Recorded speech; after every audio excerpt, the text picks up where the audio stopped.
દર્શક મિત્રો આપ જોઈ રહ્યા છો વાયએનએન ન્યૂઝ। હવે જોઈએ આજના મુખ્ય સમાચાર।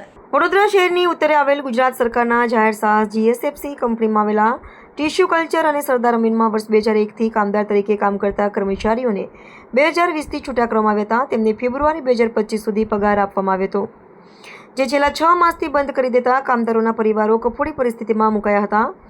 આ સંદર્ભે કામદારો કોર્ટમાં ગયા હતા, જ્યાં કોર્ટ દ્વારા કામદારોને છૂટા નહીં કરી પગાર ચૂકવવાનો હુકમ કરેલ હતો, છતાં પણ કામદારોના પ્રશ્નોનું નિરાકરણ આવ્યું ન હતું, જેના વિરોધમાં છૂટા કરેલા કામદારોને આજરોજ જીએસએફસી કંપનીના મુખ્ય ગેટ પર પરિવાર સાથે ગાંધી ચિંધ્યા માર્ગે છેલ્લા 1 મહિના ઉપર સમયથી ધરણા વિરોધ આંદોલન શરૂ કરવામાં આવ્યું હતું।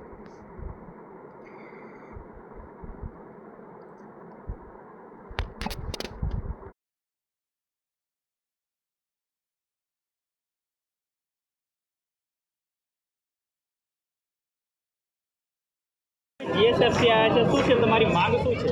અમારી માંગ એટલી છે કે અમારા છોકરાઓ આજે 1.5 મહિનાથી અહીંયા આગળ બેસી રહ્યા છે, પણ પગાર પાડતા નહીં। પગાર 8 થી 9 મહિનાનો પગાર બાકી છે અને પગારે નથી હાલતા, કે નહીં રોજીરોટી લેતા, કે નહીં મજૂરીએ લેતા, કે નહીં કશું નહીં। અને છોકરાઓ આખા વરસાદ અહીંનો હોય જ ઝીલ્યો છે। દરેક છોકરાઓને બીમારી થઈ ગઈ છે, ડેન્ગ્યુ પણ થઈ ગયેલા છે। છોકરાઓ કંઈ પૈસા નથી, પૈસા ના હોય એટલે દવાખાને ડૉક્ટર કેવી રીતે દવા કરી આલે, કેવી રીતે આપણને દવા આપે? એટલે અમારી એટલી જ માગ છે કે અમારા છોકરાઓનો પગાર પરથી ચાલુ કરો અને છોકરાઓને રોજીરોટી મળે। અમારા પહેલાંના જે ગયા હતા એમની જમીનો પણ ગયેલી છે દશરથ ખાતેની, તો પણ હજુ સુધી છોકરાઓને કોઈ ઉકેલ નિકાલ આવતા નથી। અને એમના જીએસએફસીની અંદર આટલું મોટું જીએસએફસી છે તો 150 છોકરા કેમ ના માય? અને દરિયાનામાંથી 2 લોટા ઊણા પાણી લેવાથી દરિયો થોડો ઊણો થઈ જવાનો છે, તો એમને જરી સમજવું જોઈએ। અને આજે અમારા છોકરાઓને ન્યાય નહીં આપે તો અહીં ગમે તેમ કરીશું અને અહીં બેસી રહીશું। છોકરાઓને નિહાળવાનું જીઓ બીઓ આ તે બધું બંધ છે।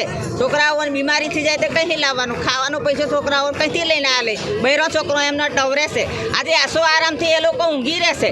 એમનો બહેરોને છોકરોને માયોને ચિંતા થાય છે કે અમારા છોકરા બ્રિજ તરે પડી રહ્યા છે, તો એમને એવી તો વિચાર કરવો જોઈએ ને કે કેટલા વખત અમે આ બધું ચલાવી કરીએ, તો પછી આજે અમને ન્યાય નહીં આપે તો પછી અમને કોઈ રોકવાવાળું નથી હોય। અમે ગમે તેમ કરીશું, અમારા છોકરાઓને અમે અત્યાર લગીને આઝાદી નહીં આલી, પણ પછી આઝાદી આલીશું એટલે કોઈ છોકરાઓ અહીં આગળ વર્તી કોઈ નહીં જવા નહીં દે ને આવવા નહીં દે। એટલે અમારી માંગ એટલી જ છે કે અમારા છોકરાઓનો પગાર આપો, પછી પાડવાનો ચાલુ કરો, એમને ઉઠવાનો સમય આલો કે ભાઈ તમે ઘેર જાઓ બેસો। આજે નવરાત્રિ ચાલુ છે, આગળ દિવાળી છે, પણ છોકરાઓને લેવા માટે તૈયાર નહીં, તો ખાલી 150 માણસ એમનાથી નહીં રખાતું। આટલી મોટી જીએફસી છે, જીએસએફસી કંપની એ દશરથના ઘડિયાની અમારી ગણાય, આમ તો અમારા ખેતરો ગયેલો એવું કહેવાય। તે છતાં છોકરાઓને હવે ન્યાય ના આપે તો આમ મોટી મોટી કંપનીઓ કે રોજીરોટી માટે બંધાય છે, તો આપણે ગામમાં તો મોટી કંપની છે, તો બહાર છોકરાઓને જવાની જરૂર કમથી પડે?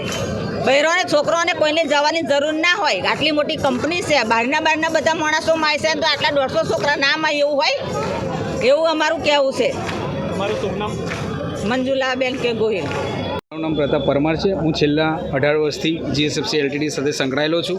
મારા શ્રમજીવીઓ મિત્રો સાથે હું એક મહિનાથી આ ધરણા પર બેઠેલો છું। વચગાળાના દિવસોમાં જ્યારે હું મિત્રો સાથે બેઠેલો, અંદર પાણી લેવા ગયો ત્યારે મને અંદર પાણી લેવા જતાં ચક્કર આવ્યા ગેટની અંદર અને હું પડી ગયો, છાતીમાં પેન થયું, પગ ભારે થઈ ગયા।